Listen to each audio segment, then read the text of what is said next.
ভারতীয় কোনো ক্রিকেটারের অন্য কোনো দেশের ফ্র্যাঞ্চাইজি লিগে খেলার অনুমতি নেই, এটি সবারই জানা।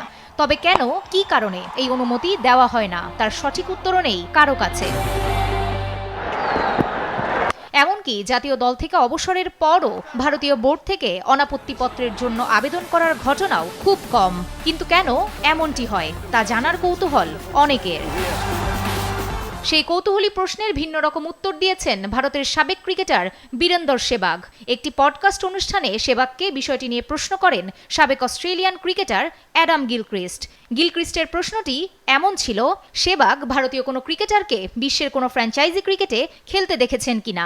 জবাবে সেহবাগ বলেন, আমরা ভারতীয়রা ধনী মানুষ, অন্যান্য লিগ খেলতে আমাদের গরিব দেশে যাওয়ার দরকার নেই। পডকাস্ট অনুষ্ঠানে সেহবাগ জানান, ভারতীয় দল থেকে বাদ পড়ার পর তাকে $1 লাখ বিনিময়ে অস্ট্রেলিয়ার ফ্র্যাঞ্চাইজি ক্রিকেট লিগ বিগ ব্যাশে খেলার প্রস্তাব দেওয়া হয়েছিল। সেই প্রস্তাব উড়িয়ে দিয়েছিলেন সেহবাগ।